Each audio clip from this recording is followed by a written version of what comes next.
1976. I'm flying to London to work as an assistant director on a film biography of James Baldwin set to star Cleavon Little. But while I'm in the air, the producers get cold feet, fire Little, and try to hire a bigger box office draw, which in this case was Peter Sellers. That reaction you just had was the correct one. Well, Baldwin found out about it, and despite being a fan of the Pink Panther movies, wasn't having it. So he called his lawyers, and by the time I landed in Heathrow, the entire project had been cancelled. So I'm stuck in London with no job, no return ticket, no place to stay, and only $300 in traveler's checks. However, I got lucky.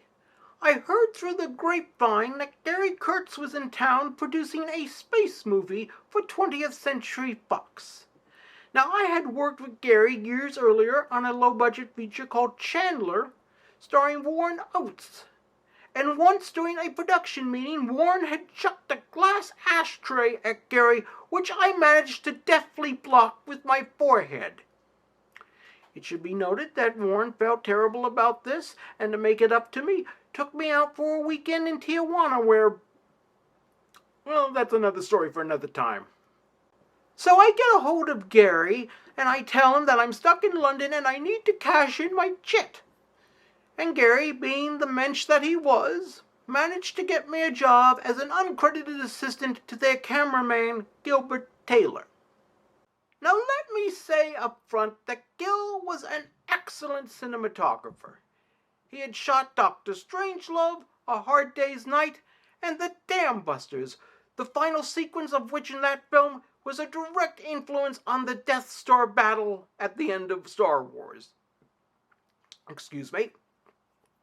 He was also responsible for successfully lighting John Barry's incredibly dark Death Star sets. You ask anybody who worked on that movie and they will be the first to tell you that his work on Star Wars was a great big part of that film's success.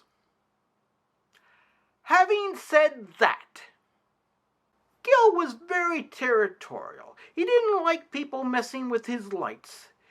He always said that if a director wanted him to do something, the director would tell him what to do and he would figure out how to execute it himself. George Lucas, on the other hand, was a USC film school graduate, which means he knew enough about every job to be a pain in the neck. And I was the man in the middle. By the end of the second week, I was praying for a glass ashtray to the forehead. Every day Lucas would give Gil a specific note and Gil would say no, and I had to calm the waters. At one point, Lucas moved a key light and I had to physically restrain Gil from swatting him with a rolled-up copy of the Daily Mail. And the whole time I'm thinking to myself, if he tried to pull that shit on William Wyler, there would be bits of newsprint in his stool. But in the end, we finished the film. It was a giant hit, and everybody came out of it no worse for wear. Except for Lucas, who had a bad case of hypertension and didn't direct another feature for 20 years. The postscript is that years later, when I worked on Phantom Menace, nobody argued with Lucas. If he wanted something done a certain way, it got done a certain way. That's what millions of dollars in box office grosses will buy you. Now there's a moral there somewhere, but Mr. Jensen has advised me not to say it because he's afraid that angry male virgins from the internet will start yelling at me. And frankly, I'm way too old for that kind of nonsense.